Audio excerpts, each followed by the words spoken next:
You are listening to the VCast.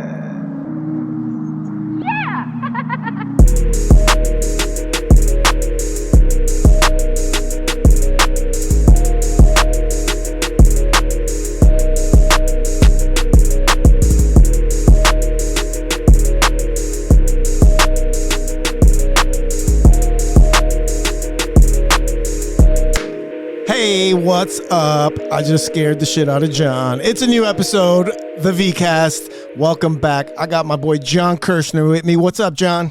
Yo, what's up there, Victor? Victor. That's how you're supposed to pronounce my name. Victor. I spell it like that. I spelled it like Victor. Yeah. Oh, like a Russian? No, Victor. Victor. That's the Russian. Victor. That's the Russian pronunciation of my name. I'm gonna get we could make that a sound clip. Victor, and then hit the button. I don't even know. Yeah, you could. Yeah, that's how you do it. You just record by hitting a button. I don't know how to use the equipment. You could do that's a been whole here. bunch of sound bites. The equipment that's been here for almost a year. I don't know how to use it other than just to plug it in. And the play, VCast is brought to you by Roadcaster. Like, they would fucking drop you immediately. Like, you're not even using done. our simple sound bites. Yeah, they'd be like, listen, you fake Steven Seagal, fucking figure it out. All right. We sent you a beautiful color chart for you to use, and you don't even know how to use it. I'm getting. That's how I know I'm like becoming a senior. Is where now technology is starting to confuse me, whereas it used to be so quick to me, and now new things are coming out. I'm like, wait, what? Say that again. How old are you? 41. I was thinking about how old you were on the way the here. 40 threshold. No, I'm in my head, and I'm thinking about how old. I'm like, Vic's got to be around my age because I'm going to be 43. I'm like, Vic's got to be around my age. But then I'm like, Vic can also be 31. I get that a lot. You can be 31 or 53. I like that. I like the Vic don't crack. You have a good range. Your face has a good age range. I surprise a lot of people when I tell them. Plus, look what you got up there, you fucking scumbag. Look at your head. Look at that. Look at all the extra hair in the back. You don't have. You're like, I have enough hair, but I'm gonna keep this extra shit, and we're just gonna make a ponytail in the back. That's the extra baggage. And the beard's coming in nice. Look at this, dude. I've been look at you. You're looking slimmer too. I would have looked like Liver King. I'm on a kick this year. Let me tell you something. I heard you talking about it too. Yeah, losing a few lbs. Yeah, I'll show my abs on fucking camera. It's like, how long have you been going? I'm 3 weeks. That's it. 3 weeks so far. I'm on 4 weeks. Yeah. With a fucking almost month crew, bro. How long do you think it's gonna last? At this age, 41. You're 41. 90 days. You only do 90 days. I'm determined to go 90 days straight carnivore. That's what I'm doing. No carbs, something like that. Yeah, just fucking meat. I haven't eaten red meat in 3 weeks. No red meat. Yeah, I'm doing fucking fine. As long as you feel good. All this fucking shit that people talk about online. How do you feel? I feel tremendous. I feel great. I could jump on this table right now. I could fucking jump on this table. I wanted to throw a chair downstairs at fucking Ruff as he's sitting there. I wanted to fucking hit him with a chair. Like, snap out of it, Ruff. Come on, jump on this diet. The worst thing about being on a diet is you want to, like, you don't want to talk about it, but it's like you want to explode with it. People are like, what do you want to give a lot? I don't know, chicken palm, Wendy's, and I walk in. I'm like, how about you guys just start juicing? I feel great. You tell them how great you feel. Oh yeah, dude. It takes a few days to get to feeling good. You say that this morning, right? Because this White Claw shirt that I have on. I love bar shirts. I love free bar t-shirts. A nice Modelo shirt. I got one from here. I love them. Yes, I got one from here. The best. Yeah. Those are my favorite like t-shirts. Are those fucking good bar shirts? Yeah. And this one is a very fitting shirt. It gets slim on the waist. It hugs That's what the I fucking waist, like. right? And I don't wear this when I'm fat. No way. It just brings gut out. So the fact that if you see me rocking this wearing the White Claw shirt, he's skinny fucking Vic. I'm on point. Yeah. Right? So I put it on this morning. I said, let's give it a little test run. I put it on. I was like, money, yes. And you're almost like, maybe I'll throw in the dryer for fucking 3 minutes. It needs to be tighter. Yeah. You know, that's funny you say that because I do start getting reckless with drying. I get a little stupid. I'm not that careful with it because I know, fuck it, I'll be losing it anyway. Yeah. So this morning I get the fucking White Claw shirt and I go to work. I'm in the office by 7 a.m. And 7 a.m., there's only 2 people there. Everybody else comes in at 8, but there's a couple other early birds. Yeah. And I come in with that diet fucking energy. I'm fucking wired. I'm like, yeah, I can't wait to. I fucking take the shirt off. I'm fucking looking around. I'm like, What's up, guys? Good morning.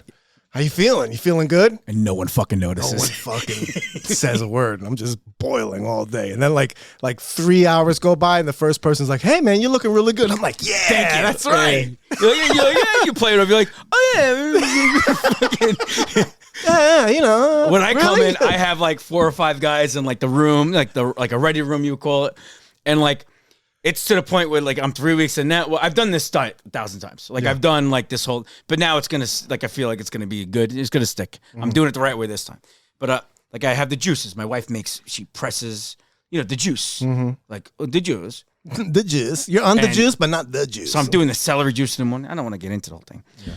But I have my juices every day. I have them in my bag. All whatever drinks I'm gonna have throughout the day. Like one's a smoothie for my liver. I've had bad liver, And as I'm putting the juices in, like the guys at work, it's almost every time. It's like, oh, what's that one?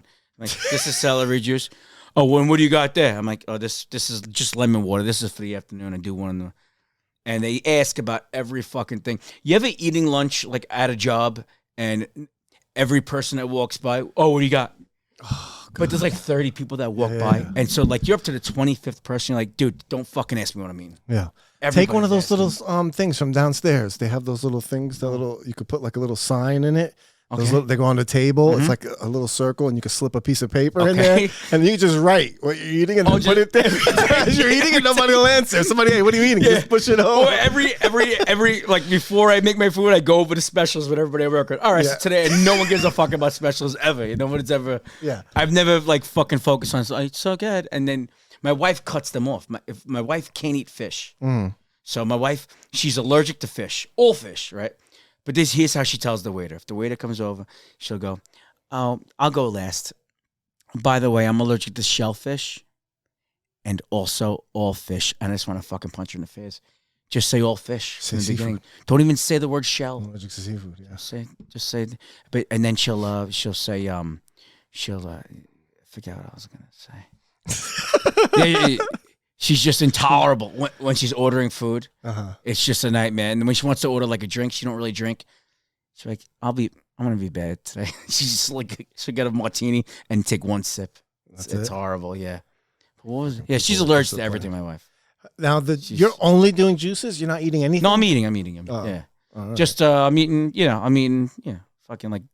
A lot of chicken, grilled chicken. No salad. That's why I have the juice. Yeah. Because you don't. The main reason for the juicing part is because I've never eaten a salad in my life. I hate fucking salad. Never in my life. Never tried lettuce. Salads, I like a chicken Caesar. No. Chicken Caesar. Can't do it. I like to smother it in the dressing, so it defeats the fucking purpose. Yeah, you can't do that. Yeah. But you're just doing meat. Just meat and eggs, some cheese. So how is that health-wise? Like actual health-wise? It's great. It's fucking. Like if you went to a doctor. Yeah, I had my blood work done 2 weeks in, and all of my markers were fine. Cholesterol and everything like that is fine. See, the problem is with the cholesterol and going into those like danger zones is the adjustment for your caloric intake. Because like if you're eating too much calories, no matter what you're eating, it's not good for you. You know what I'm saying? Okay. So anything in moderation. The dose is always in the poison. That's what they say. Wait, is it? No, the poison is in the dose. It's something. Right? That's what it is. The poison is in the dose. You know the saying. If you know the saying, you know the saying. You know the saying. You know what I mean. You know the saying. Poison is in the dose. So if you're not overeating, then you don't have to worry about it. Like I've done a lot of like if it fits your macros. You ever heard of that? IIFYM? No. Like calorie tracking, basically. Okay. So there's like a formula, and there's like that you could do online, and you put in your age, your weight, your height, what your goals are, and then it'll calculate what your daily caloric intake is, and then you add what your exercise is, and then that you figure that total number, how many calories you burn, plus what your daily caloric intake is. So not your daily caloric intake, how much calories you burn, like based on your age and your body type and your work life. Like if you're working in an office, you're not going to burn as much calories as if you're out manually, doing manual labor and on your feet all day. So when they take all that into consideration, they calculate your daily amount of calories that your body burns doing nothing, just your daily activity. That's that number. and then you just either if you want to gain weight, if you're looking to gain muscle, then you eat over that number. If you're looking to lose weight, then you eat under that number, but like at a sensible amount so that you're not starving. What they typically say the healthiest way that you should be losing weight for like a man is like 2 to 3 pounds a week. Or is it 2 to 3 pounds a week. And then for a female, it's like a half a pound to a pound a week.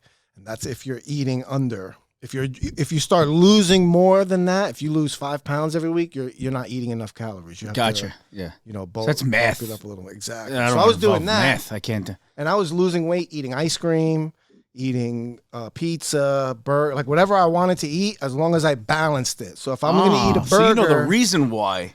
Yes. So I sometimes I would eat like a piece of shit, and the next day way less. I'm like, how did that happen?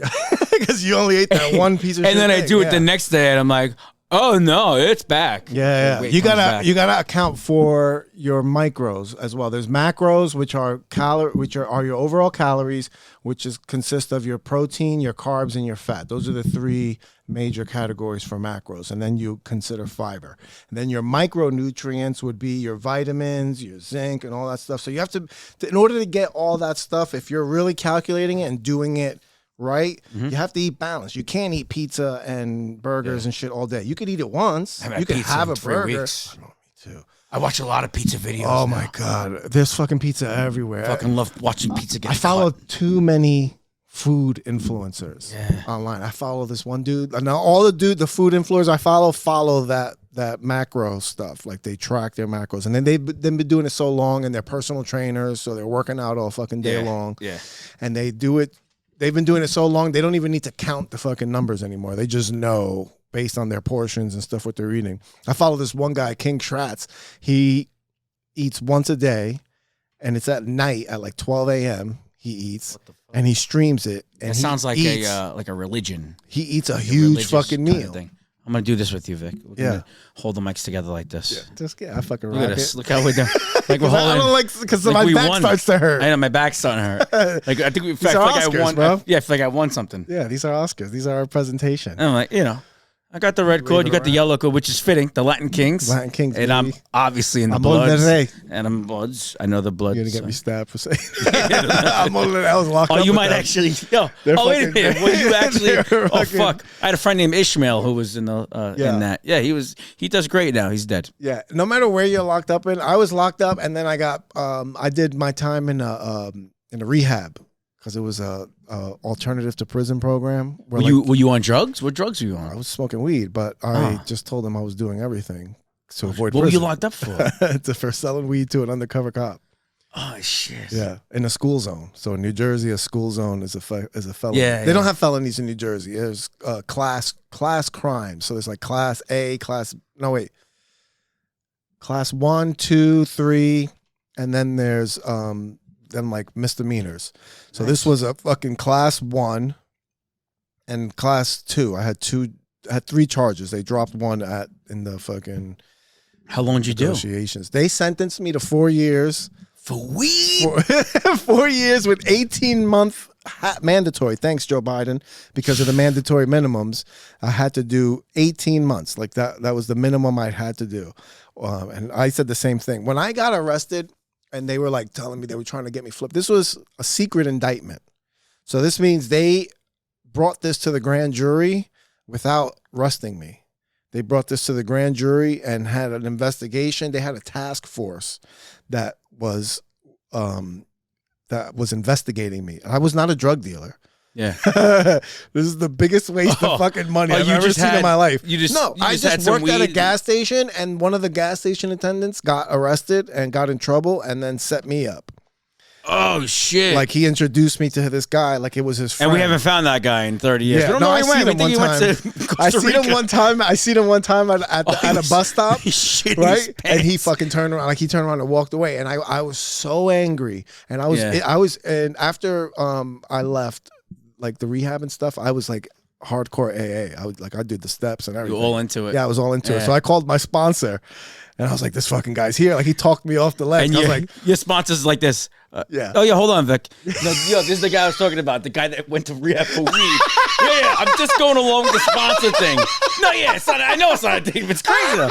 Well, Victor's all into it though. I love this guy. Good guy. What? Yes. Tell him to start doing stand-up? Victor, you should start doing stand-up. He's doing it. He's really a comedian. This guy's really a comedian. He's in here for fucking weed. Yeah. You're the only guy you're the only guy that guy sponsored for weed. It was funny that because when I got locked up and I had to go wait in the county jail until the bed in the rehab opened up. So then it opened up. Every time you say rehab, all I'm thinking about is you like rolling a blunt. Like, I'm going to go away for this. Dude, I just smoked with my son. When I went in there, yeah, it's hilarious. Now, trust me, the legalization stuff has set me. I was so mad in the beginning. I was like, this is bullshit. They try to fucking send me up to Alcatraz for this shit. And it's crazy. It was fucking ridiculous. But when I went into the rehab and I'm like waiting, I'm thinking I'm going to be there with all dope fiends and stuff. And there were some dope fiends, but it was mostly young kids like me that were trying to get out of prison. Yeah. And were like fucked up for some weed charges. And it was a lot of fun.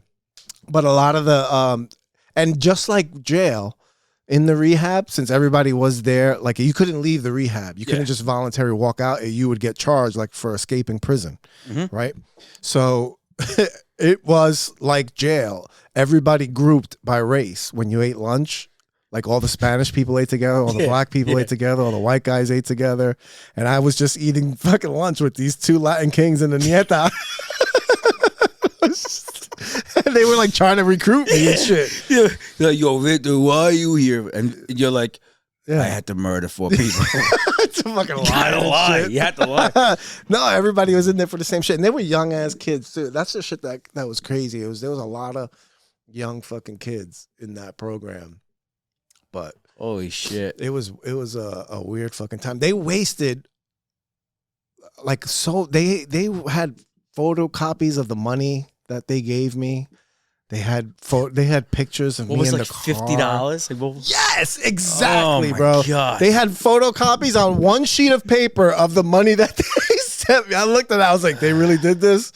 It was 2 20s and a 10? Because that's exactly what it was. Like money-wise? Like $5,000 for a lawyer. Damn. And then $5,000 in fines. And then you and 5 years of my life. Because I did probation and all yes, that then afterwards I had to do the most intense like shit afterwards. When I got out, it just began. Like it was easy in there. And then when I got out, I had to go to court every Thursday. I had to go to probation every Monday. I had to do random years on Friday. I had to go to I had to get a job on the books. I had to go. That probably was the worst part for you. I had to go to the Spanish guy. What do you mean I gotta get a job? I'll go back in jail. I had to go to 3 meetings a week and have the paper signed. I had to go to outpatient rehab 3 times a week. So your whole fucking life for those years was but they just kept you busy. And then the more you progressed, then the more they would take away. Then you only have to go to outpatient once a week. Then you only have to go to probation every other week. And like little by little, they took away. And then the funny thing is that when they started taking things away from me, I got locked up again. For what? Because I missed probation. I got a job, and I was working at a telemarketing place, and then I got another job in an office. I got a job for a Fortune 500 company. My aunt hooked me up. Like I was I was like crazy. I'm getting a job as a felon. They knew what I had to deal with as far as all my obligations, so they were flexible with timing and everything. And I had a cubicle. This was like my first cubicle job. Yeah, I was like, bro, I was so proud of myself. I was like, I got a cubicle. Like this is crazy. And in between, when I was quit the telemarketing job and I was going to start the other job, I gave myself a week, right? A little week buffer. So I didn't have anything to do that week. And that was the first time in 2 years that I had nothing to do all week. Like I was so excited that I had off that when I woke up that morning, I just chilled. And I chilled all fucking day. And then it was like 7, I think it was like 8 o'clock at night or something. No, it was like 7 o'clock. And I'm in the bathroom and I'm like washing my face. And then I look up in the mirror and I was like, oh shit, I forgot to go to probation. I just spent the whole day in the house. So you chilling. called the office? I called them the next day and they were like, hey, I was like, hey, listen, I'll come in right now. I'll drop a urine. I completely forgot about yesterday. And they're like, no, we believe you that you didn't use, but the rules are rules. And they fucking got locked up for a weekend. Oh my God. I had to go to jail for a weekend. How many years ago? How old were you? I was 24 when I first got arrested. And the fucked up thing is I sold the guy weed, not selling weed. I did it because I just wanted to pinch a little bit of the weed out of the bat, like out of the ounce. I had this Jamaican dude that I was getting weed from, and I knew I can get an ounce of weed from him for $50. And it was good weed. Yeah. So this kid comes over and he's like, yo, man, my boy from high school wants to get some weed. Can you help him? And I'm like, yeah, here. I had a fucking dime in my pocket. I'm like, here you go. I'm going to get more later. He's like, no, I'm trying to get more. Can you get me more? And like the first instinct, I was like, yeah, I'll get you an ounce and I'll take and I don't have to smoke. Yeah. I mean, I don't have to buy weed. Perfect. Mm-hmm. I was like, you want an ounce? $50. And he was like, I didn't even upcharge him. That's how much of a drug dealer I was. I'm like, yeah, sure. Come on. I was like, I'll get you an ounce. And I got his number and shit. And I did that 3 times. And then the third time he started asking me for like, if I can get Coke and ecstasy. They want to get more stuff. On you. Yeah. Yeah. And my older brother I was just randomly talking to him about something and he's in that fucking Is it Aaron Hernandez? He's a fucking actual thug. And I'm like, he's telling me about something about these e-pills that he's getting, and he's getting them for $2 a pill for 1,000. Right, and that's a great fucking deal. I think E was like $20, maybe. Yes, exactly. You know, I never did it. Never tried it. Oh, he's never tried it. All my friends were doing it. Yeah, and it was just my father was a crackhead, so I never did anything when I was younger. Never did a fucking drug. I was like, scared. Yeah, my dad was a dope fiend. They were doing fucking E every weekend, and I was drinking, and then like the club would stop selling alcohol at like 2, like the Sound Factory, like that. Yeah. But I would fill up a water bottle with vodka throughout the night. So when they stopped selling alcohol, I had that water bottle filled, and I was still drinking all night. And all my friends were doing E, they were doing Coke. Just rolling. Yeah, and they were carrying me out of the club. And people were looking at me like, oh, look at this loser. Meanwhile, they were on fucking Coke you're and just E. fucking drunk. I would have done, if I knew that E wasn't that fucking terrible, I would have done it. But they start fucking lacing. What I'm saying is, let's get some fucking E, Vic. I want to try it. I don't trust anything no more. It's fucking too much fun. Oh, no, yeah. I can't. I couldn't even. I've dabbled with Coke, and I didn't mind it socially. Like I used to work in sales and shit, and we would do trips to AC, and everybody would be doing Coke, and I would partake.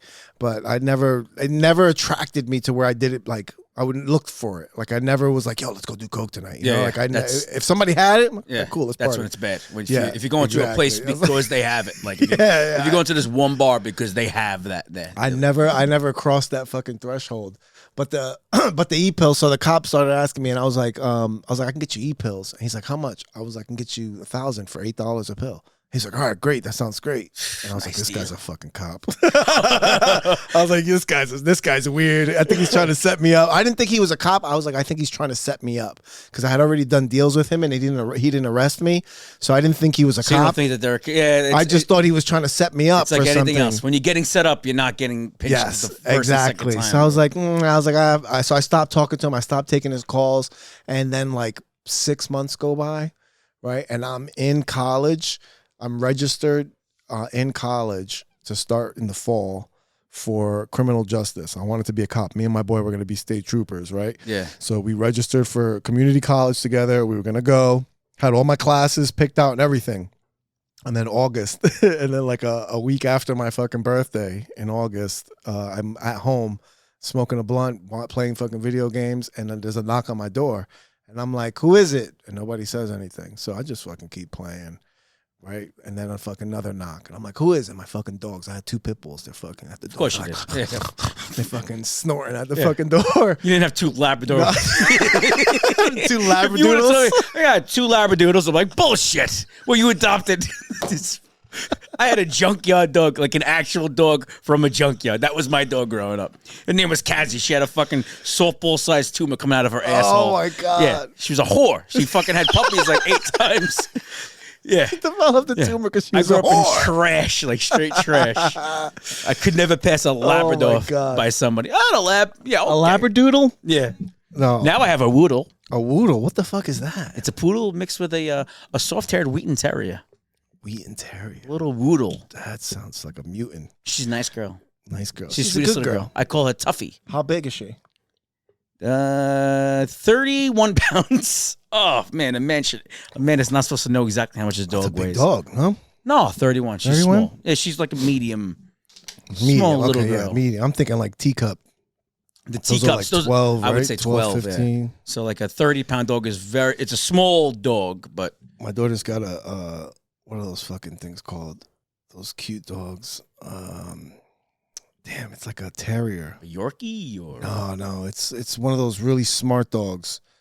Like the one Frazier had. oh yes, that's a they're very rambunctious. Yes. That's a Jack Russell. Jack Russell Terrier. Yeah. Thank you very much. Jack Russell Terrier. Wonderful those fucking dogs. dog. I wanted to hate that dog I so loved bad. Frasier. I wanted to hate that dog so bad. That's why I like that dog from Frasier. Yes, I Dog was love that fucking fucking dog. trained. I got so mad when my daughter got it because I wanted to get a dog for so long. And when I lived with my ex, she just wouldn't have it. And then she's got this new guy. Yeah. And he got the fucking Big dog guy. So Were you married? Yeah. So I was like, I got so mad. I fucking texted her. I was like, "Hey, we're not the same anymore. Like, we're not friends anymore." Like, I was so heated because I was like, "This guy, you let this guy buy her a dog right before Father's Day." I'm like, "Are you fucking insane?" Did you go get a dog right away? No. I was just mad, and then like then I I just completely jumped to conclusions. It wasn't a dog that he bought for her. It was a dog that he got. And he was like just sharing it. He like, cause he works at night, so he lets them have it during the day and stuff. And it was just like a shared dog. It's his dog, but he lets them use it. Whatever. That's their Let them, like it's a car. It's their Hey, fucking let's life. use it if she's got work. Far away. It's their fucking life, and I'm just an outsider. And so yeah, I wanted to hate that fucking dog, but that dog absolutely loves me. Flips out when I come. So when you go off. Yeah, so when you I have a drop good the dog relationship off. then with your Yeah, we're all that's good. Yeah. After that was the only hiccup. It took a while to do that, or you were No, we were good from the start. Oh, we shit, had that's good. a pretty amicable split. That is no not common. Fighting or nothing. Not common. I didn't try to put up a fight for the house or nothing. I just signed it over. Yeah. And fucking go to my daughter's house. I'm going to try to take the house from my you daughter. just go get fucking an apartment. I got a fucking studio. I got a room and a kitchen and a bathroom. I'm searching for apartments, and now I'm trying to find something for the future. I don't know if you have room. It's coming. It's coming down the pipeline. You know when you're going to get in trouble by your parents? Yeah. Well, that's how you feel? No, that's all right. I knew when I started comedy, like, I think like 2 months in, I was like, oh fuck, man, I'm gonna get divorced. Like That's this why. is coming That's why. I don't think down I'm the going to, line. but I think if it does happen, it's going to be because of comedy. Yeah, I mean that I had it in my mind. This is like a fucking, I don't know what kind of weird ass story this is, but you always see people that comedians, bigger name comedians, and they talk about their life, and there's always that like one pivotal moment where they incur like a huge loss or like a big sacrifice that propels them to the future. And like I forgot whose story I was listening to, and they had like one of those stories, and I'm like, oh, I'm gonna have to sacrifice my marriage for comedy. How long were you I was married? like that about 7 years. We were together 10. I should be a comedy therapist, I think, because I went through the whole gamut of doing comedy with this, with that. Yeah. I think that if you're doing comedy before you met her, then it would have been fine because she would have signed up for it.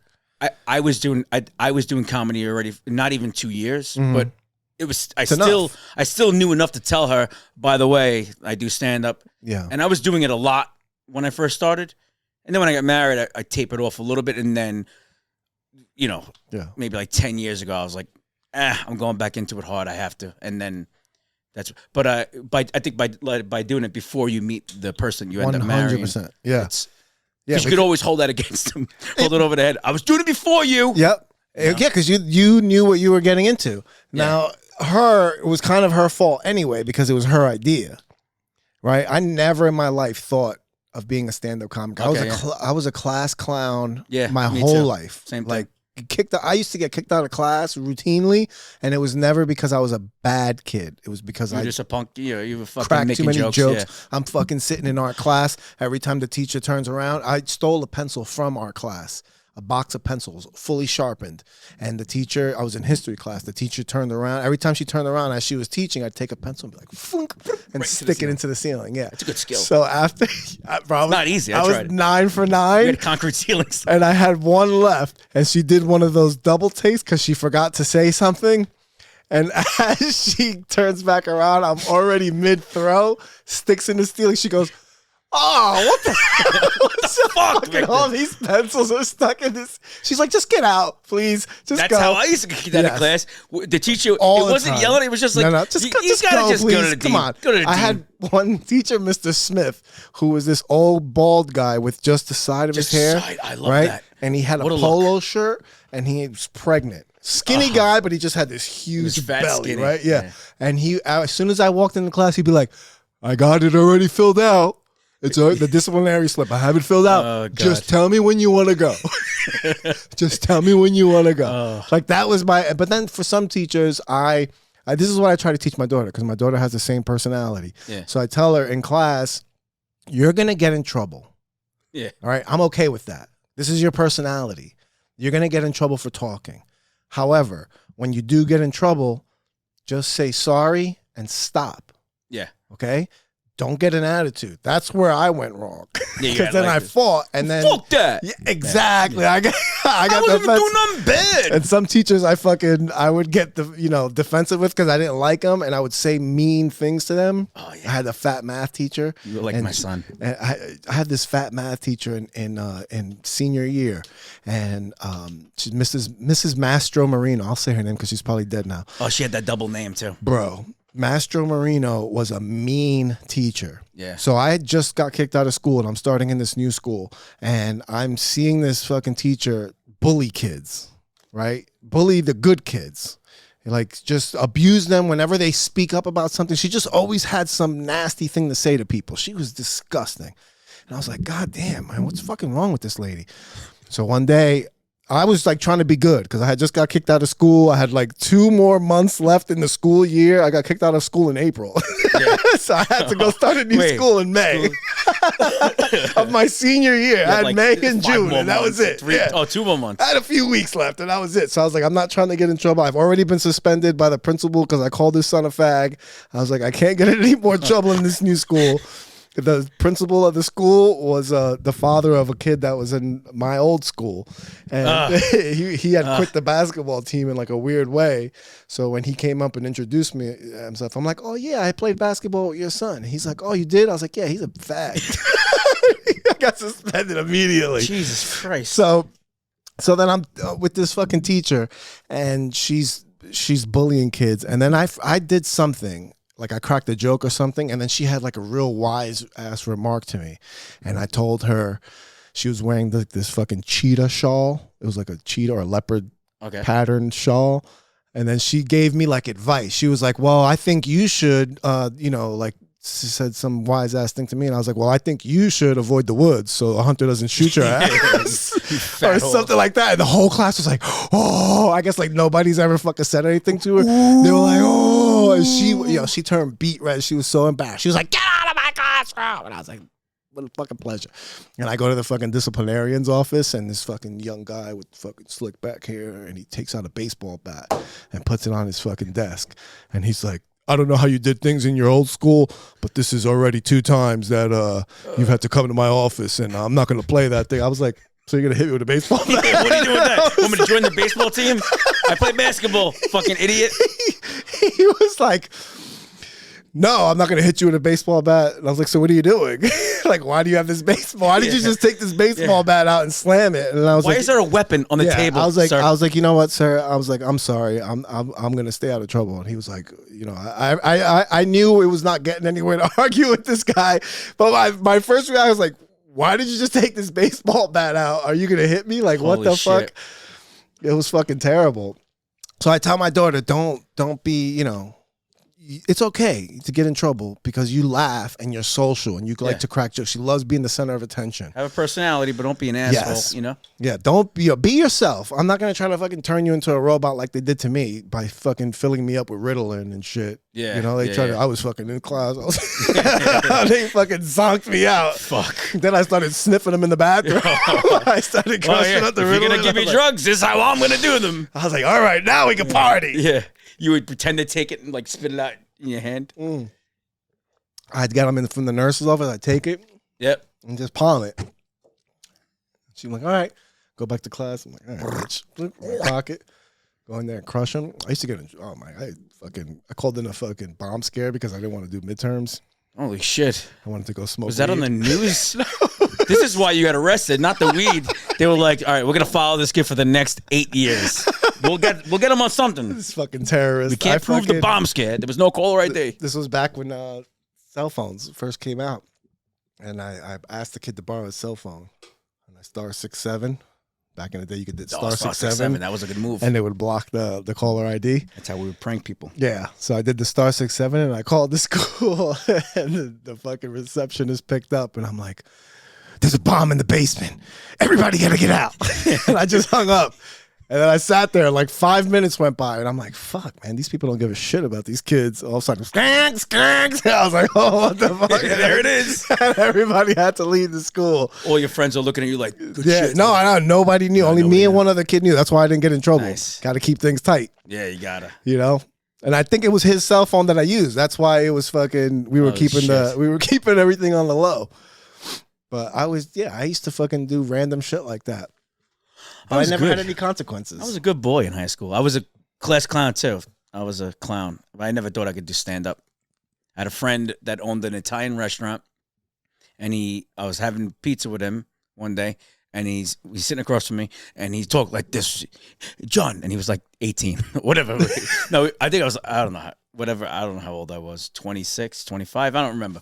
But he's like, you know DJs, right? Guys that DJ. I'm like, not really. He's like, you go to clubs? I'm like, yeah, but I don't really know DJs. He goes, I want to have a DJ party upstairs. His parents own the place. But then he goes, oh shit, Kirsch, you're funny. Maybe you do stand up one night. I'm like, nah, I don't think I could do stand up. He's like, no, we're gonna do a stand up night and you're gonna do it. I'm like, okay. So that was it. Yeah. And then that was the first time you did stand up? That was it. That's insane. Like 100 people. First time, yeah. And I contacted a dude I knew that tried stand up in high school, and he's like, I don't really do it no more. I'm like, well, can you get me a couple stand up comics that know how to do stand up? And they came. Still talk to them? No.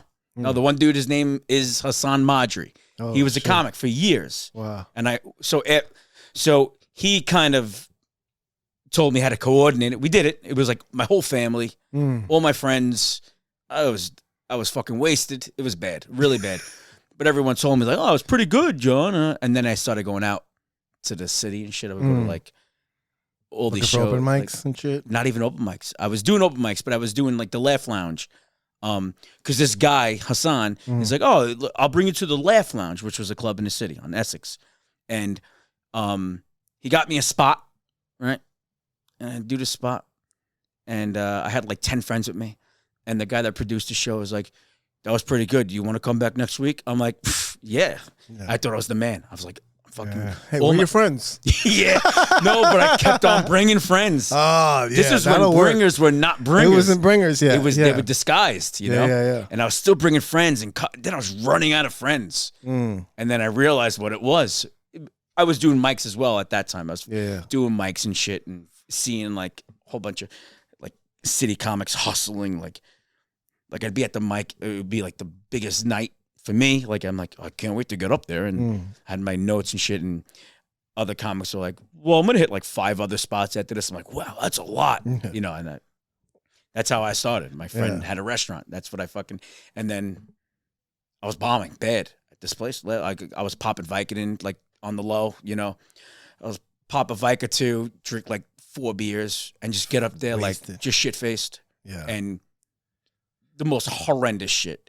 Like jokes were like, I had a joke like about giving my son a bath.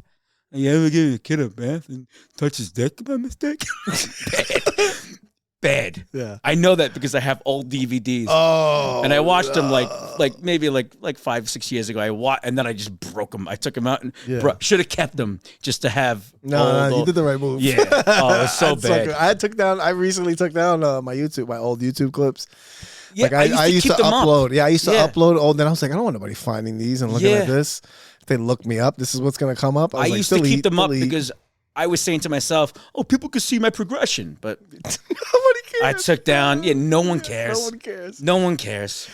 You know. Well, that's what I was telling you. That it was my ex-wife's fault because we left a Joey Diaz show. Yeah. In Gotham, it was like a date night that we did, and we saw Joey Diaz, and he fucking absolutely murdered, and we fucking died laughing. And we were on the way home, and I was like riffing on his jokes, like I was like impersonating him, and then saying like other shit, not that he said, just my own fucking babbling, and had her dying laughing in the seat in front of, like next to me. She's dying laughing, and she's like, "Why don't you should have done stand up." Oh, shit. And I was like, nobody ever told me that before, you know. And I was like, what was your first move?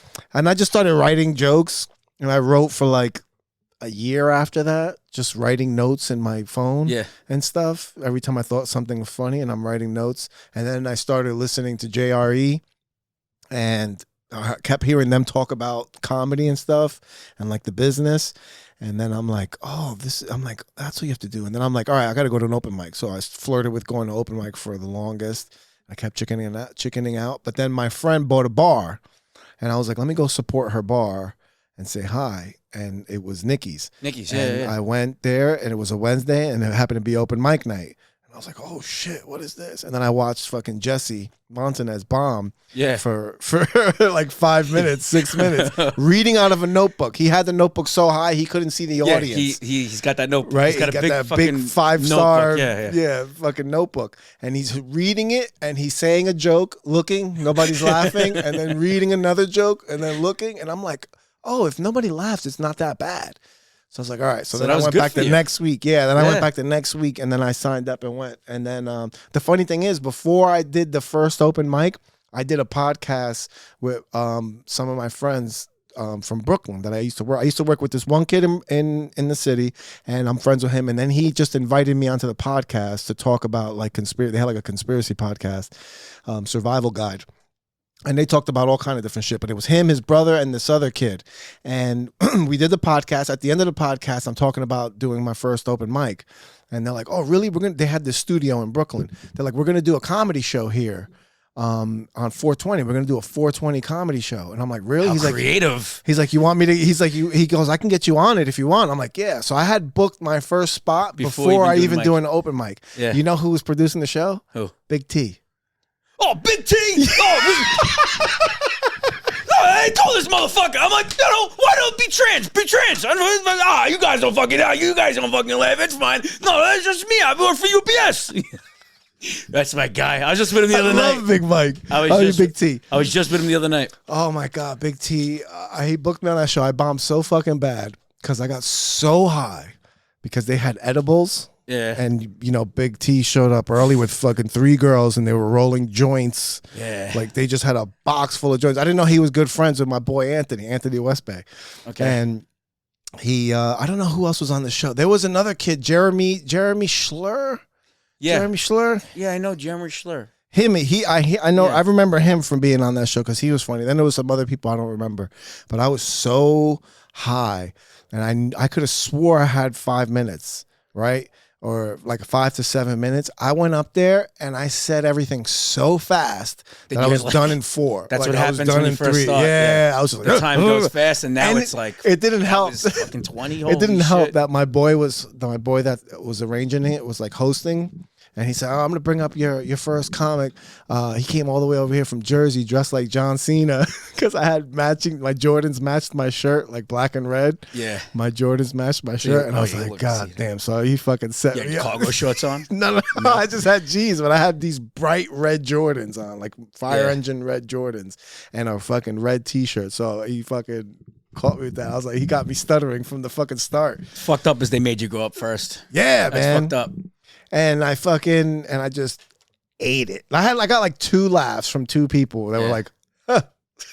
Yeah. And I was like, oh. Then I fucking sat there for the rest of the show. Just in misery. Just standing there and people walking by me. Just like, walking by. That's it. Just No one's walking by. giving you Nobody's saying, hey, good job. Nothing, no. Yeah. And I'm just sitting there so high. And I'm like, I don't think I'm supposed to stick around. I have a good story about something like that with Gerald. You know, Gerald. Yeah. Yep. We did this like this fundraiser in like a gymnasium, like 200 people, nice show. And this is only a few years ago. And we both did fine. We both did pretty good. And people are coming up to us after. An old lady comes up to me with Gerald right next to me. And I know that Gerald did good already. So I'm not worried. But she goes, "You, honey, was so funny." And she looked at Gerald and then walked away. And Gerald looks at me and laughs, and I laugh because we both know we did fine. Mm-hmm. The lady was just racist or whatever. Well, 2 seconds later, a dude goes up to Gerald and goes, "Yo, my dude, just saying all this shit. You're fucking great.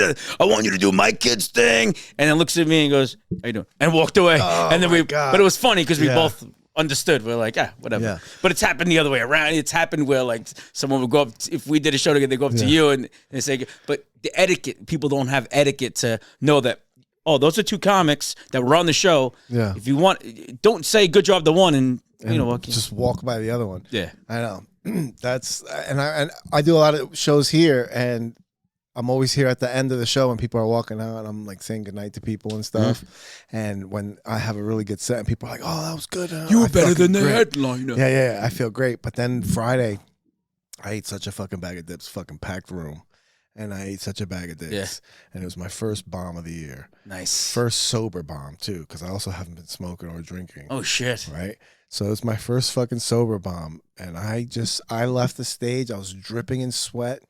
And I just walked out. And I walked out here and nobody, like all the normal people were just like, oh, like Vinny was like, "Oh man, that joke." I just walked right by him. He started talking to me. Don't try to tell me. I walked right through this door. Raph was up here setting up for a podcast. I walked right through. I opened that door and I had a water bottle in my hand and I just fucking chucked it, bro. Hit the fucking steps. Raph's like, "What's going on?" And I just came back up here and I just sat there fucking sulking.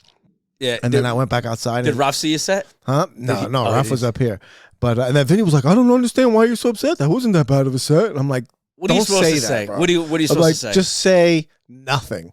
Yeah, but what is a friend like? What is a friend supposed to say? Someone that's a comic and a friend. It's hard to. It is hard because it's hard to talk to somebody after. I don't think you should try to console. People were annoying me by trying to console me. Yeah. Because I need to sit in this.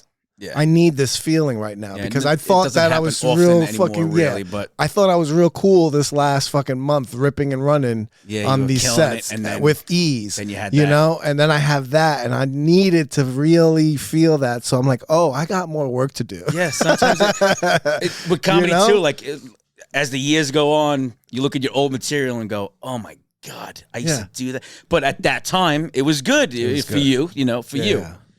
But you always say to yourself, a lot of times you go, "Oh, I figured it out," but you never fucking figure it out because 8 years from now you're gonna be looking at shit you're doing now, killing, going, "Oh my God, how did that even? How was that even good? Why would people laugh?" So stupid. Sometimes I'll do stupid jokes and I get mad at the audience. I'm like, "Why are you laughing at that? Why are you laughing at that? I just gave you an intricate joke. I put my heart and soul into. You barely fucking chuckled. Joke, but you can't laugh at this. Sometimes it's simple like that. And I made the mistake of going back downstairs at the end of the show, and people were leaving, and they were talking to the other two comics that went up, and they were like, "Oh, you're doing so great." And then they walked by me, same thing. They're like, "Hey." Yeah. I'm like, fuck, man. Yeah, sometimes the easier job is the guy that's in the middle, not the headliner, not the opener, not the host. Yeah, exactly. The guy that's in the middle that's why I'd love to stay in the middle. I don't gotta work. I like to be in the middle. I like to I like opening. A nice. Oh yeah. Yeah. No, I don't. I do like opening. I either hosting or being the first comic. I like it because number one, I don't like sitting with all that fucking anxiety for the whole show of waiting to go up. Yeah. The feelings I get before a set or before a show always make me want to quit comedy. Oh shit! All the time, the nerves I get and stuff, and like my stomach and shit. Yeah, I hate that feeling with a passion. But something keeps fucking bringing me back out again. As much as I try to fucking quit in my head, something keeps fucking bringing me back out. And then but then it's when I get up there, then that feeling, it goes away like immediately. The minute they fucking say your name to go up there, all that shit just washes away. How long are you doing it now? I'm going on 7 years. Yeah. So at least you know like to open with something strong, and you usually have them for the most part. If you open with something proven, that's gonna work. Yeah, that's where I'm at now. Where like now I got a 10 that I know works pretty consistently, except if you're in a fucking Spanish room. Except if you have the crowd that from last Friday, then they don't give a fuck. Fuck that crowd, dude. Yeah. If you came out to the dojo last Friday, don't ever go back to a show again. Fuck you then. Okay? No, bullshit. It was all right. They weren't bad. It was more me because they were laughing at some of my stuff, but it was just my delivery. I noticed something that when I try to change who I am for the crowd. Yeah, it doesn't go well. Yeah, I learned that trying to follow fucking Cypher Sounds. He was here once. You didn't get gassed, and I didn't get gas. I tried to get gassed, and people were like, "Hey, man, you're not a gas guy." Like, you know, I tried to follow his energy and try to like talk like him. I don't think I've ever seen Cypher do comedy. No, he's pretty funny, and we had him booked. But something happened. I forgot what it was. He couldn't go. I think I remember seeing that. The festival. Something festival for the rest of us. You probably had anything else. He's like, oh, this is a Staten Island. If something else comes up, I'm gonna do it. You know, and it's anything. He's like, I'll have dinner with my mother-in-law over this. I gotta go. Staten Island. I gotta do laundry. No, but laundry day. I tried to follow him, and then the same thing here. I tried to like almost. I don't know. I tried to like talk. Like different. I was like using different. I know what you're saying. Like, you know, when you accentuate things at a certain point. Yeah. I was doing it all completely different than the way I've always done it. Yeah, you were pandering to that crowd. Well, not pandering in the sense of. No. It is 100%. Yeah. That's exactly it. I was trying to like bring myself to them instead of just doing how I always do it. But that's my whole life. That was, I have this thing I always say that I used to pretend to be from the neighborhoods that my mom worked so hard to move out of. Yeah, yeah. And I'm fucking pretending like I'm being from those same neighborhoods again instead of just being myself. But that behavior fucking leads to disaster. That's right. That behavior leads to disaster. Like a bomb or jail. Both of those led me astray. You could have called in a bomb scare halfway through your set. That would have been nice. Like, there's a bomb in this comedy club, and he's on stage right now, and he's bombed. It's bad. It's good to have a good bomb once in a while, dude. That's what I'm saying. I needed it, and then like Mike, the owner of the dojo, texted me the next day. He's like, "Hey man, sorry if I was being annoying last night, but I didn't want you to be down on yourself." I'm like, "Yeah, I know, but I was just annoyed. So no matter what you were gonna say, I was just annoyed at everybody. Like I didn't want to fucking hear it." You know? Yeah, I find myself if I have like if I have Sicoli on stage, I have to try to remember some of the you have to pay attention to a friend because he's gonna ask you when he gets off. Yes. Yo, how did the dick in my aunt joke go? Yeah. And you don't want to be like, oh, I didn't hear that one. Yeah. You know, you want to fucking. It's hard. It's hard driving home when one of you's bombed and one of you's had a great set. It's almost like leaving AC at the losing 3 Gs and your friend at the winning like 3 Gs, your friend lost everything and you're happy on the way home. You're gonna get laid. Your friend's like, I can't pay my fucking mortgage, and I'm like, well, I did great, so I don't, That's a fucking great analogy. Yeah, same feeling, same exact feeling. You gamble? 2-hour drive. I just gambled this weekend. Yeah, I was on AC for the weekend. What do you play? I'm a Hold'em player. I play Hold'em. Oh. But I didn't play Hold'em this weekend. I played Blackjack. Drunk. Shit. Yeah.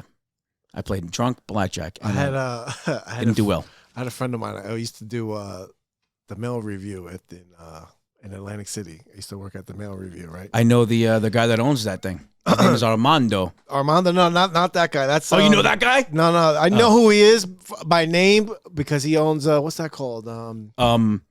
Hunkamania. Right? Yeah. How do you know? How do you know him? I worked for the competitor. It was called Savage Men. Oh shit. Right? And the owner of it, Steve Savage, who is now a fucking movie producer, and he used to be Kanye's bodyguard. He was in the Daily News because Kanye kicked him out. Kanye fired him. Okay. For allegedly hitting on Kim or whatever. He's like, I just asked her. It's fucking I just Kim. asked her a question. Yeah. I'm hitting on Kim. So he has this whole beef with Kanye, and then but he produces like really good movies now.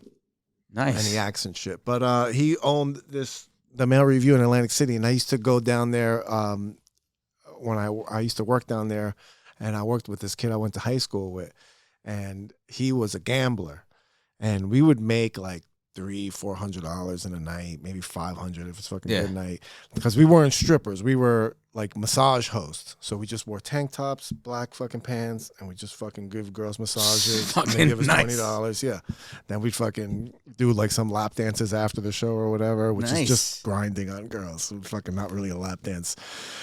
But afterwards we would chill, and we had this connect at like Harrow's pool party, so we'd go and hang out there, and we'd show up like fucking 7 or 8 fucking ripped fucking dudes just walking in Harrow's with no shirt on. This is before people used to fucking take their shirts off and like at the pool party. Okay. Like the pool party used to just everybody be fucking dressed up. No one's in the pool nice. at all. Yeah, nobody's in the pool. Everybody's all dressed up in their club clothes, and here come these guys just wearing jeans.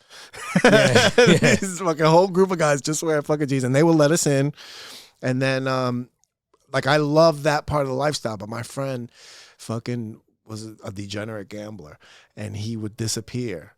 Right, so I'd be fucking partying and shit, and then fucking this kid's gone, and I'll text him at fucking 2:30 in the morning. Hey man, where are you? He's like, I'm downstairs at the blackjack table. I'm like, all right, I'll come find you. Yeah, come find him, and he'd either be up by a lot. Yeah, and you can't get him off the table. Yeah, or either way, if he's down or up, you're not getting him off. No. And then I would know the minute I found him from a distance, I'd know where he was at.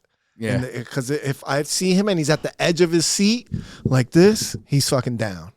But if he's back chilling, he's up because he's fucking relaxed. Yeah, and I could tell by the fucking sweat, by how fucking. I want to go right now. How red his face is. This is attractive to you. Did I come closer to AC coming here? I don't know where the hell I am. No, I think you're still like 2 hours away from AC. Oh fuck! All right, fuck AC. Yeah, but you're probably closer to one of the PA casinos. Oh yeah, Parks. Yeah. I Googled it on the way here. Yeah. Parks. I think I'm going right towards. No, I'm not that bad. But I can't. I would play like slots because it takes up a long time. Yeah. Or I would play blackjack. I literally play like a $20 hand or $25 hand. I'd lose the $25 and I'm done. Yeah, yep. I hate blackjack. Fuck that. I can't do this. I just don't like losing money. Yeah, it feels like you feel shitty. Mm-hmm. It just feels like you know what? It's just I wasn't getting enough out of it for the loss. Yeah, for the loss. Like I played one hand. Like that took 2 minutes, and you took $25 away from me. If I stay here an hour, I'm gonna die. Yeah, you know. So I watched him fucking be a degenerate all the time, and we'd leave, and he'd get like a free dinner. Or he'd get like a free dinner for two. I got the buffet. You spent 4 G's for eggs. I had a friend who would have like a stack of 25s. Yeah. He would have like thousands in front of him. You could not get him off the table. And one time, we finally got him to leave. It was 3 of us. He was driving. We get in his car. We're on the fucking parkway. And we fall asleep. He's driving. I wake up, and we're back at the casino in the garage. Yeah. We got woken up by a hooker knocking on the window. This is when hookers run the streets. Yeah. I go, where the fuck are we? And I go, this motherfucker Vito. And we go back in there. We find him back on the table with a stack of fucking nothing. Just lost everything. Oh, my God. I really, really, like, I look back at those Atlantic City days with such nostalgia. Here, if you want this one. With such nostalgia. Like, I really like those times, especially with my friend James, because I had gone through a breakup. And then I started fucking juicing and going to the gym and shit. Not your kind of juicing, the fucking Jersey Shore kind of juicing. Yeah. Every time I say juicing, everyone's like, yeah. You don't look like it. I'm like, I'm not doing that juice. Not that juice. I'm fucking 40. I'm not fucking celery juice, bitch. The next thing I do will be like when I'm like 50, in my 50s, I'll do like testosterone or something. That's what I'm going to start next month. Yeah. With no doctor's appointments or anything. I'm just going to start do my own therapy. Yeah. But I was like all fucking jacked and shit. And I was working out with this kid that I went to high school with, who I named the Narc his first day in school, because it was homeroom, and I'm fucking doing my usual thing in homeroom, and I'm sleeping, right? And he comes over and he sits next to me and he fucking wakes me up. He's like, "Hey man." I was like, "What's up?" He's like, "What's up? My name's James." I'm like, "What's up, James? I'm Vic." He's like, "You know where I can get some weed?" And I was like, "What are you, a fucking narc?" and I just started, I told everybody he was a narc. Yeah, I just told everybody he was a narc. Everybody called him narc for his fucking rest of his fucking school life. But we became friends. And then I forgot where I saw him at. And like we started talking about the gym and shit, because he saw like I was getting bigger and in shape and shit, and he was fucking ripped. They used to call him Jimmy Abs, because this kid had a fucking 8-pack, like fucking scumbag. Yeah, it was ridiculous. And I'm like, "Yo, let's go to the gym and shit." So we're at the gym and stuff, and he's talking to me about the AC job and shit. And he just brought it up, and then I started asking questions, and I'm like, "Well, how did you get into it? Well, what do you do there? What do you?" And then finally he's like, "Hey man, why are you asking me so questions? Do you want to do it?" And I was like, "I don't know. It sounds kind of interesting." He's like, "All right, why don't you come with me then? I'm going down this Saturday, and then I'll come." And I was like, "All right, cool." So then the day of, he's like, "Bring black shoes and black pants just in case." And I'm like, "Just in case what?" "In case he wants you to work." And I'm like, "All right." I fucking, at this time, I looked like a fucking pro wrestler. I was like fucking 6'3", like 250. And I walk in, and the guy that was running it was two guys. It was the guy I told you about, producer, and then this other guy, Tracy, who was a Calvin Klein model, right? Like one of those people that you really can't look at in the face like too long because they're too fucking pretty. You fall in love with them. Yeah, it was just fucking... Yeah. Just a fucking very handsome man. Yeah. And stop questioning yourself. Yeah, exactly. Do I want to suck this guy's dick? Oh my god, this guy's too fucking pretty. And he comes up and he's like, James is like, "Hey, what's up, man? This is my boy Vic. He wants to work." And he fucking goes, "Want to work tonight?" He gave me the once over, and he's like, "You want to work tonight?" And I'm like, "All right." What did they make you do? And so then I go upstairs. They give you a medium tank top. I'm an obvious extra large, but they give you a fucking medium tank top, which this thing is fucking just... I put it on, like I fucking forced myself into that thing. It's just fucking hugging me. And then I see everybody's got fucking bands and stuff. All the dudes have got bands. They're all fucking doing push-ups and stuff. So I'm like, all right, I'm fucking doing push-ups and shit. Get all fucking jacked. And we're at the House of Blues in Showboat. And you know the old House of Blues up there. It was like like a club, 3 floors. And we're upstairs and stuff. So we're in there. The doors are closed. I don't know nothing. This is my first. I don't know anything that's going on. And we're all standing. It's like about 10 minutes to doors open and shit. And they're like, "All right, we're waiting for so and so. Listen, James, you and Vic go and talk to the girls. You know, take pictures with them, and you know, entertain them while we get everything ready." And we're like, "All right." I'm never been a person that goes up to girls. I've never been like a person with game. I have no game. I'm not a Mac. None of that shit. Open the door, bro. There's 300 girls online. Oh shit! And as soon as we open the door and they see us, they're like, "Ah!" Fucking bachelorette parties and shit. They all fucking lose it, and now we're just fucking talking, taking pictures, going down the line. I'm like, this is fucking crazy, bro. Are you kidding me? They're coming to me. I don't even do nothing. Bro. They're like, wow. Oh, it fucked my head up, because after like a year of doing it, like I'd be at ShopRite and I'd walk past a pretty girl and I'm like, why isn't she looking at me? Yeah. Why didn't she show me her tits? Why didn't she yell? Oh, she's with a kid. Yell, even so. Bro, girls were so fucking wild. Like, I was asked to do something, not dance. I was asked to host one of those shows. Yeah. Because I do Christmas lights on the side. Like I do the big houses and shit all over the place. Not a lot like I used to, but ran into this dude at Home Depot in like whatever, Manalapan, and the guy's like, "Hey man," like he was looking at Christmas lights, and I do Christmas lights at this point for 15 years, and he was looking at some piece of shit lights, and I was giving him advice. And he's like, "Oh, you know a lot about lights." I'm like, "No, I actually do them." I wasn't trying to work for the guy. Yeah. He's like, "Oh, I've been looking for a Christmas light guy to do my house." I'm like, "Well, where do you live?" He told me where he lived. I'm like, "I could take a look. Yeah, I could, All right." So I started doing this guy's house. I'm doing this house for like 8 years. I did the guy's house. The 3rd year, I noticed he had a lot of deliveries to his house. He was in shape. He was a good-looking dude. Noticed he had a lot of deliveries and a lot of boxes and shit. And then the one year I'm doing his lights, and a limo pulls up, and 4 guys get out, jacked, tank tops. They go right into his house. And I'm like, what the fuck is this? And he comes out, he goes, you see those guys? I'm like, yeah. He's like, yeah, I worked them out, you know? I'm like, oh, you're a personal trainer? He goes, no. I do, Hunkamania, whatever. Oh, shit. It was him. It was that guy. And he goes, that's hilarious. He found out I did stand-up. You know, he finally found out I did stand-up. And he's like, why don't you host one of the nights? I run it by my wife. She's like, there's no fucking way. And I never did it. I could have been like, no, I'm only doing, but he wanted me to host. And it's like, almost got into the almost fucking male dancer crossed industry. the threshold. But what all the boxes were like flyers. Yeah. Like he would he has places all over the world, like in different countries, like different. He was, in Europe. He was in AC or wherever the fuck he was. I don't know the whole gist, but beautiful house. And yeah, I think they were in Philadelphia and in the city, in AC.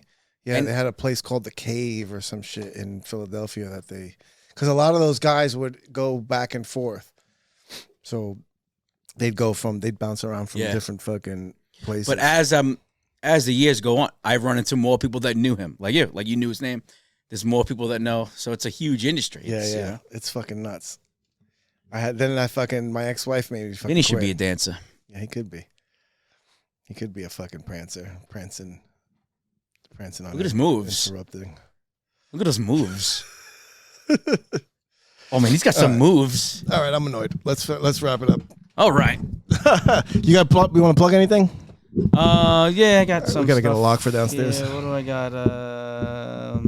I got my special coming out in probably Get out of March. here. Yeah? I recorded a half hour, so it's gonna be probably 40 minutes. Nice. It's we're editing, we're doing all that shit, and then I'm shopping it to see what the hell I'm gonna do with it. But that's gonna be called Baby John, and it'll be probably around March, April, probably April until it's out. And nice, man. Congrats. I had Mike Brick record it. I don't know if you know him. He's a good fucking photographer, videographer. So that's coming out. It's called Baby John. And what do I have that I would want to say? Plug it, baby. Well, I don't know. What's today's date? Today is the 29th. We got Mexican Cantina in Staten Island on February 9th. Then I got 2 shows in South Jersey on the 22nd, 23rd. Then I got my show, Applejacks Comedy, in Keensburg on the 24th. And that's all I give a shit about for now. Hell yeah. How do you get on Instagram? John? At The Kursch. The Kursch. Kursh. Kursh. No C? No Kurtz? Leave out the C when you say Kursch, it's Kursh. Kursh. My name is Kursch. I was like, and then no when people C? misspell it, No they Kurtz? fucking yell at me. They go, "Well, your name is." I'm like, I don't know. It's a quick Facebook Kursch. lookup, or it's you shouldn't Easy. misspell It's anybody's simple. name on a flyer. It's a Kursch. quick lookup. The Kursch, baby. That's it. All right. We got here. I got this Saturday here with Lee Sayat and Andre Kim at the Dojo of Comedy, February 3rd. I'm hosting that bitch. I got February 9th, Door Guy and Friends here at the Dojo. And we got Valentine's Day special with Natalie Cuomo and Dan Lamorte. I'll be hosting that bitch too. You can check that all out, vicisfunny.com. As always, the sponsors, NJNYPoolTableService.com. If you need a pool table move, the A-Team are the best, baby. Hit them up, NJNYPoolTableService.com. All your pool table needs. And of course, Combat Fitness Club in Ridgefield Park, New Jersey. It's a personal training facility, professional boxers. Off-site personal training available. DM them for packages. Hit them up on Instagram, combat_fitness_club. Follow me on Instagram, Vic is Funny or Dojo Door Guy. And we also are the Dojo of Comedy. Now it's just Dojo of Comedy. There's no more East. It's just Dojo of Comedy. tiffscomedy.com. And that is it. Thank you. If you made it this far, God bless you. Okay, bye. And bye. You're listening to my dad of the VCast.